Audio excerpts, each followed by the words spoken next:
I'm back again, Chris Haggeseth here on a cloudy, windy morning. I've got a treat for you, and there's a story behind this. When I started the Bird Dogs Forever television show, the first show I ever shot, mind you, I had no experience other than doing a pilot, was in North Dakota after Sharptail Grouse. Quite a bit of a story here because the network said, show us 2 shows, they have to be good enough or you don't have the contract. Well, just before I headed to North Dakota, the people I had lined up for the hunt backed out on me. So with my crew, everybody scheduled, we went up and had the good fortune of some people helping out and creating the following show. So while you're watching this, just bear in mind, it was my first TV show ever. You're going to see me with my double-barreled Ugar Techea that I couldn't shoot with, and so after that I switched to my 391. And you're going to see a nice father-son combination and labs working for North Dakota Sharptails. Enjoy.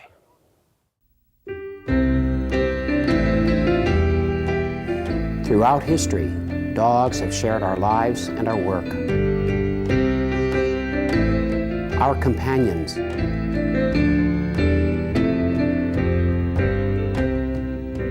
Our friends. They are not just tools. They're our partners to the end.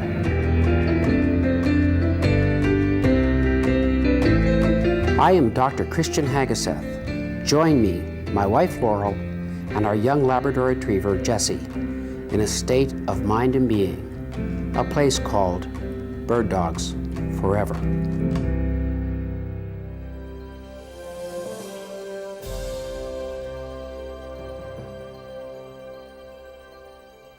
Well, here we are, Medina, North Dakota.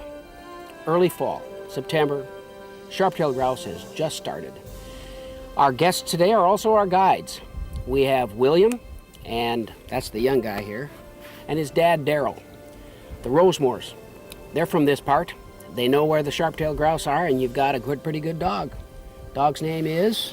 Dakota. Tell me a little bit about Dakota. He's a black Labrador. He's a male. He loves to run and play. We throw the ball for him a lot. He'll run and bring it back for you continuously for hours. He likes table scraps a lot. He gets a lot of them. Is that right? He's kind of spoiled. Now, I don't believe you can spoil a dog too much. You know, he's a pretty good hunting dog too. Yes, he is. Yeah. Now, when you throw the ball, you mean he'll retrieve until he drops? Well, he'll bring it back to you, and then you can just do that for hours. He just loves doing that. Good, because you know we only hunt a few days of the year, and a lot of the other time they're just our pals. Yeah, right. Yeah. How did you get into Labradors anyway, Daryl?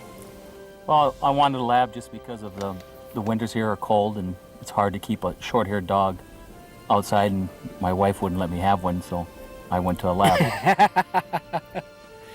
So the dog is housed outside, but then comes inside for the times that you guys want to have fun and share life with it? Right in the cold of winter, we let him in. He sits on the couch. And sounds like a North Dakota dog. You know, I grew up in North Dakota, and you got to be tough here. You got to be able to handle that cold weather. Okay, how long have you been hunting? Probably 5 years now. I started when I was about 8. How'd you start? I started with a BB gun. I guess I just loved it ever since I started. Is that right? Yeah. Your dad take you? Yeah, all the time. All the time? Of the times you have with your dad that are good times, is hunting among the best? Yeah, hunting and golfing. And golfing? Yes. Sure. Daryl, tell me about hunting these birds here. What time of day is best? What kind of cover do you want to find them in? basically, you want to hunt them later, like afternoon, and you want to hit warmer temperatures. How come? Because these birds weren't holed in the morning of the cool. You can drive around and see them, and you can see them land, but if you try to get close to them, I guarantee you won't. It should be above 60 degrees. I noticed when we were discussing about the time to hunt, and I was going to say, well, let's get up at the crack of dawn, and you said, well, we probably aren't going to get any birds. We'll see something. And I, normally think of hunters getting up at crack of dawn, but for this, midday is better. That's right, it is. The only thing you can do in the mornings is you can drive around and you can locate them. But if you try to go after them, I guarantee you won't get close if it's cool or wet or rainy. This is a double-edged sword because both of us are hunting with black dogs. And those black dogs, they pick up a lot of heat during the day. Yes, they do. you just got to let them rest and, go from there. Yeah. Might be a reason to have a nice light-colored pointer for taking these sharptails on in the middle of the day. That's right, it would. Wind, what does that do? Wind will bother them somewhat, but it's just hard to hunt in the wind. You have to hunt the dogs into the wind, and wind will make them spooky too. Well, it's windy today, and it looks to me like you may or may not let up. If it blows, we're going to have troubles. We will, yeah. They'll get up ahead of us, again, and they'll just, I don't know what it is about them. That's the way they are. They've always been that way. Well, they've survived for millions of years here without us, and so I guess the adaptation must work somehow. That's right. Okay, well, we'll see what happens when we get out there, whether they hold or whether they flush and we come home birdless. Hope not. Hope not, too.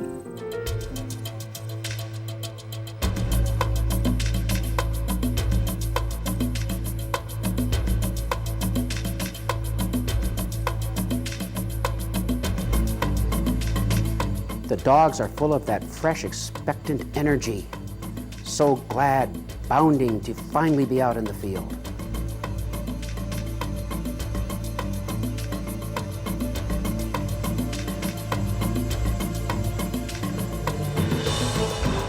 The wind in our faces is so strong, our words tail off in the distance, never being heard by one another. The openness, so vast. No other people in sight anywhere, just us. The dogs, the field, the sky, the wind. Is this paradise? Nah, it's North Dakota. Jessie pays no mind to a meadowlark that flushes as she bounds by.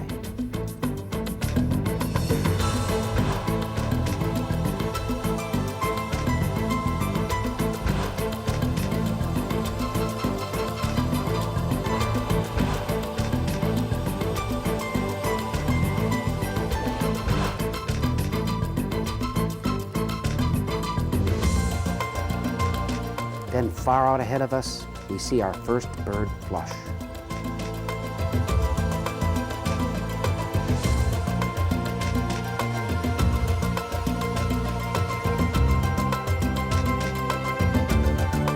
We continue on. One bird has flushed wild, others may be nearby and holding more tightly.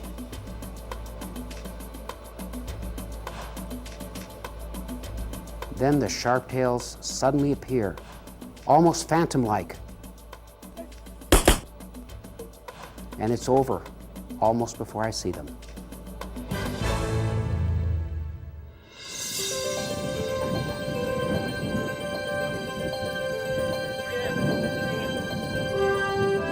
Dakota's first retrieve of the day. A fine, mature Sharptail Grouse. Congratulations are the order of the day. On the replay, note the bird flying overhead.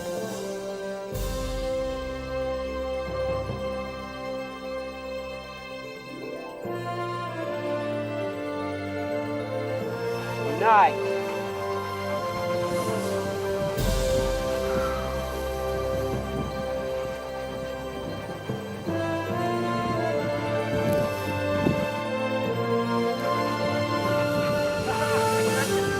Boy, this bird just dropped from the sky. Typical shot, one BB in the lugs is what we're gonna find. It just flew on and then dropped like a rock. The dogs crossed the fence and it turned out it was on this side of the fence. They were both trying to get through the sheep fence, but they couldn't get their snoots through. So we got 3 birds out of that flush, but the wind has made it just about impossible. But we're gonna keep going. We think we got another one over the hill we gotta pick up yet.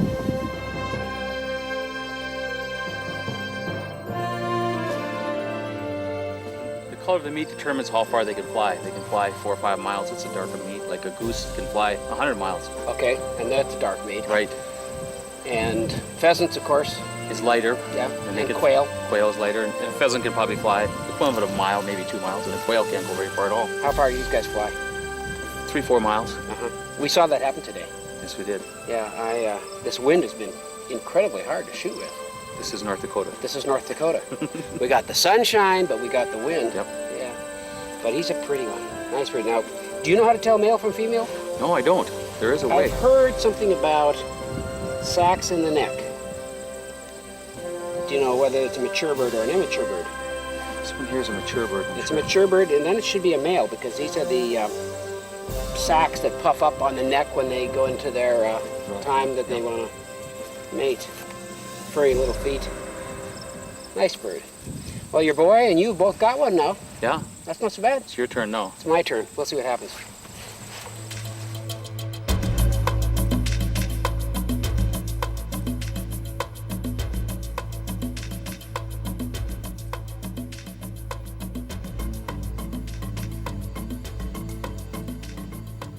The next field, a grand expanse of CRP. This habitat is so abundant, it's so rich, so thick.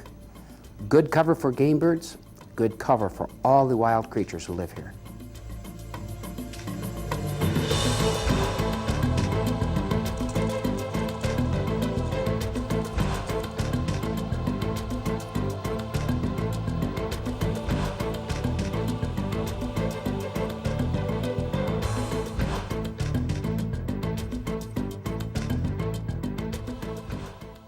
Again, when the birds appear, it's almost over before it begins.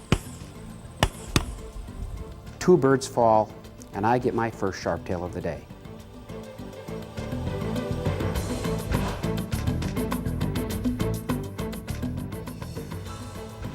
Despite the thick cover, the dogs have no trouble finding birds and completing their retrieves.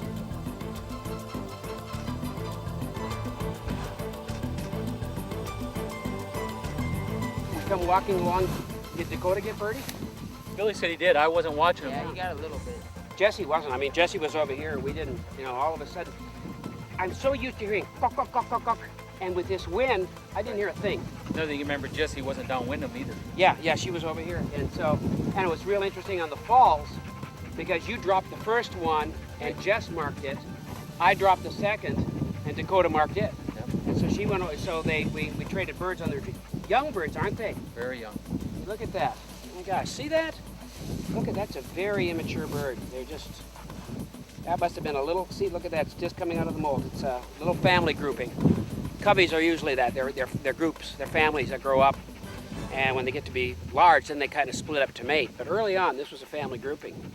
How far did they go, did you see? I didn't see him go over the hill. Okay, we don't have Laurel here to tell us where they went either. I hope she spotted him. Good. Did you shoot? Yeah, I shot. Who got that one for sure? I think he did. Who had the BB gun? Okay. Here, will you put that in for me, Ellie? Yeah, I think you better put this one there too. Okay. They're little ones. Yeah, they're little ones, okay. Look at that. Cricket.